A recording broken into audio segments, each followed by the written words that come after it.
Welcome, everyone, to It Tastes Different Gaming Appetizers. And tonight, we're going to talk about the rumors of E3 2024 and 2025 already being canceled. So, earlier this week, some notes from meeting packets from the City of Los Angeles Tourism Board found their way online. And there was a summary of planned conventions. And within that summary, there was a mention of E3 was canceling for 2024 and 2025 already, which sucks to hear because honestly, if E3 2024 and 2025 doesn't happen, that pretty much guarantees that you can stick a fork in it. It's never coming back unless they plan some 2026 like blowout bash to bring it back. But by then, I think that Jeff Keighley would have taken over everything that's related to that time frame and everything. So I think if that were to be the truth, then that's going to be game over for E3. Wah, wah, wah. But ESA has basically come out and said that's not really the truth. And so who is ESA? They are the Entertainment Software Association, basically the owners of E3. The group said that they are currently in conversations about E3 2024 and beyond, but no final decision has been made about the event at this time. So was the Tourism Board of California or Los Angeles Tourism Board basically jumping the gun and saying that it was canceled and ready to just sell out the convention space to first come, first serve? Or do they have information that ESA didn't want to make public right now? I mean, these were all internal. These were not meant to be released to the public. The tourism board notes and stuff like that weren't meant to be released to the public. So, what happens with all things in this day and age is people don't know what to, people that work for companies just take stuff that's not meant to be taken outside and deliver it to the public or some whatever. So rumors spread, whether they're true or not, we don't know. We will not know until time for E3 next year, or if they make an announcement. But, they said E3 2023, which was supposed to have just taken place June 13th through 16th, was canceled due to lack of sustained interest, basically. Basically, nobody wanted to attend, they said. But I don't know necessarily know if I believe that. I think the vendors were not really interested in attending, but the fans are. The fans are always willing to attend as long as there's vendors and stuff to see, right? But if there's no vendors, us fans don't want to go to an empty convention hall and not do anything. So it's, basically Jeff Keighley took over this year with Summer Game Fest, and then Ubisoft, Microsoft, and Sony had their own little events. I think even Nintendo put on something around that time. So, or Nintendo just put on something this past week. So, I don't want to see E3 go away, but at this point, they've kind of lost relevancy because they've not been around for the last, 3 or 4 years now. Before COVID was the last time we had one. We didn't have one after COVID at all that I can remember. So, Nick, what do you think? Do you think these rumors are true? Or do you think that this really is the death nail for E3? Yeah, I think it's over for them. I think that's it. Sony's, they pulled out a couple of years ago. Microsoft was the only big of the three that was going to be a part of this E3, and they pulled out just a little bit beforehand. So, before E3 was going to happen. And you have Summer Game Fest, there's really no point in vendors showing up for that. I mean, I doubt if E3 were going to happen in 2024 or 2025, I doubt you'll get Sony, Nintendo, or Microsoft to join in when they can just do their own thing like they did this year. And then that's going to make other vendors not really be interested in the space because you have Summer Game Fest going on at the same time. So if they want to be, or they could be vendors at Microsoft's thing or Sony's thing, if they have like a convention hall or something like that. I don't know if they had a convention hall or anything, but they had their little conference or whatever. So, that's pretty much what it's turned into.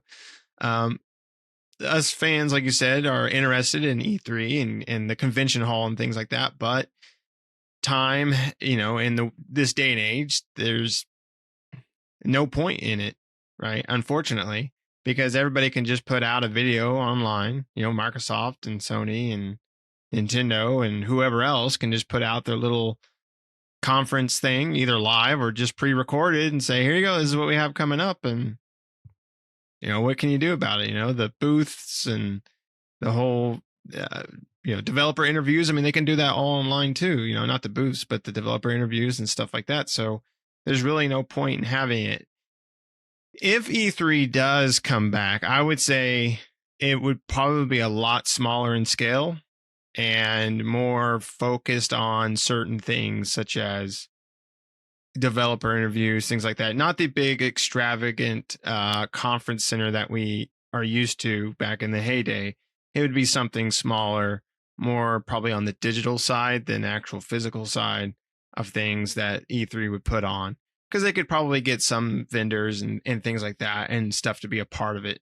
But that big E3 that we used to look forward to every year has turned into Summer Game Fest and these conferences, which is not as exciting. Like, it's cool to watch them and stuff like that, but it's not as exciting as seeing E3 and all the booths and, all the props and things like that, and just seeing the show floor with like, Xbox logos everywhere and PlayStation logos everywhere, and Nintendo logos and all sorts of crap like hanging out. That was the fun time. Now it's now it's kind of boring. Right now it's all just digital, so it's like, But yeah, I think E3 is pretty much done and over with. I would say that probably is the case, that it's done and over with, and that the ESA saying that that's not concrete yet may just mean that it's not been signed off on, that's what's going to happen, or they just don't want to publicly say that that's the case as at the moment. I don't know why. Maybe in case things change, or maybe they're waiting for the right time to kind of say like, hey, we're not coming back or something like that, without having just a leak do it for them. Right? They want to do something more official. But I would say it's probably not coming back. I think once Microsoft pulled out this year, that was kind of the nail in the coffin. I think that was their only saving grace, it felt like. Because once Microsoft pulled out, they pretty much, granted, once Microsoft pulled out, so did a bunch of other vendors. But I think once Microsoft pulled out, the other vendors were like, yeah, we're not coming either. And, if Microsoft or Sony or Nintendo don't come back next year, those other vendors that left this year around, they're not coming back. So right. So what I heard from that is blame Microsoft. They were the last to pull out and kill it off, right? Yep. They're the last to pull out. Yeah. And so I guess, I had to look because I forgot, when the last time E3 was. So they didn't do one in 2020, and then they did the digital event in 2021, which I completely forgot about because it wasn't very good. I think we watched a little bit of it, and I think I watched mostly the IGN side of the coverage of that instead of, their coverage. And then I haven't done one since that. So we didn't get one in 2022, no 2023. And now, if this is true, no 2024, 2025. So we're, 2021. I don't even know if you really want to count that as an E3 since it was the online only event, the digital online only. So, but Jeff Keighley is more than keen on picking up that time slot and making it his own. I'm not sure how I feel about that. E3 was massive. Summer Game Fest is not massive.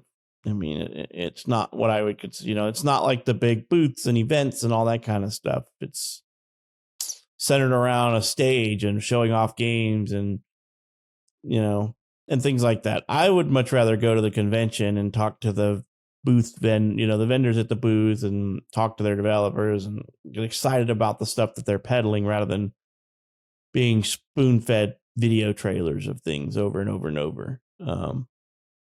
But that's just me.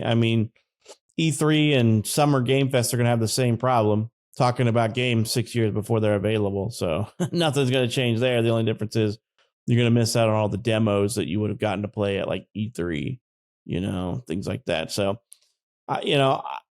the swag and all that kind of stuff, you're missing out on getting to see all that, do all that.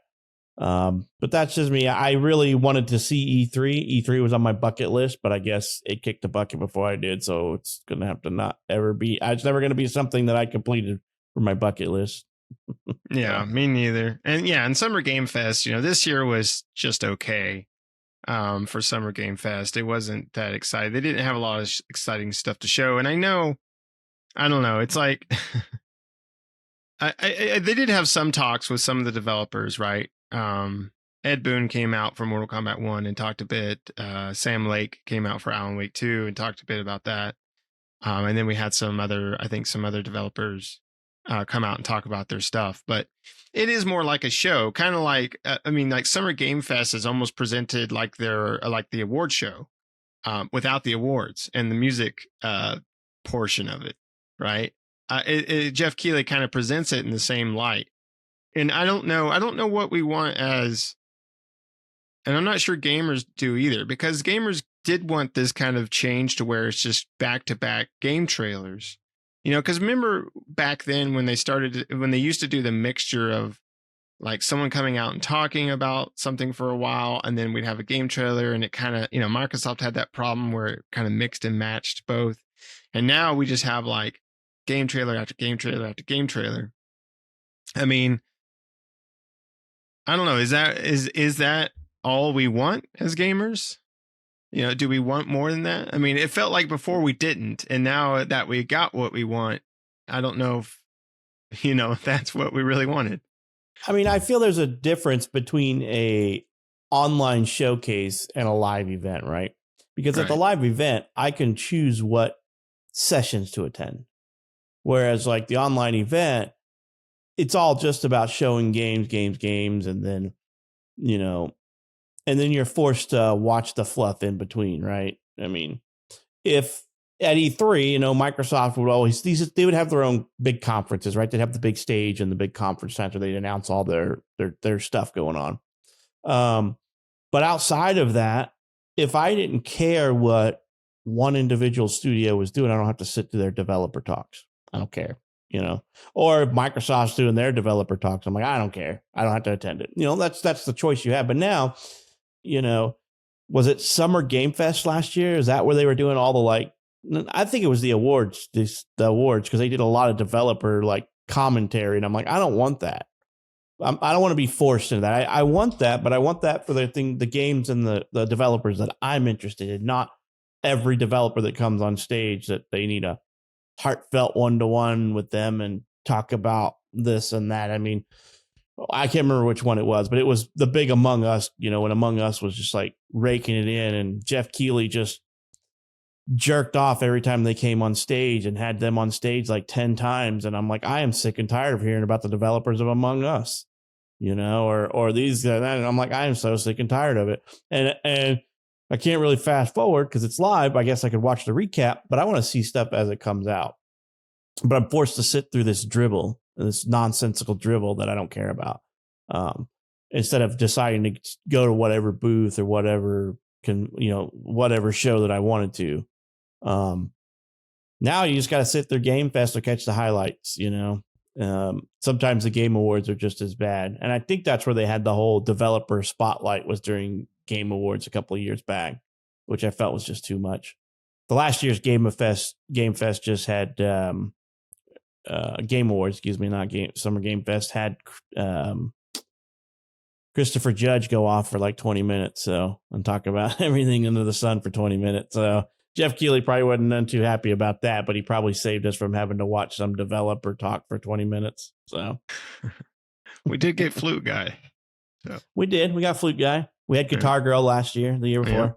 Yeah. I'm just wondering what's going to happen this year. They're going to do Flute Guy and Guitar Girl together. Oh, man. I hope so. I hope do a duet. With a duet, yeah. That's what they need. They need to do a duet. We'll get Cello dude. We'll get Cello chick this year. The Summer Game Fest was, it was in person. It was at the YouTube theater, so you could go there and watch it. But I don't know if they had anything beyond just the showing. I don't think they had like a show floor and stuff. I don't think they did neither.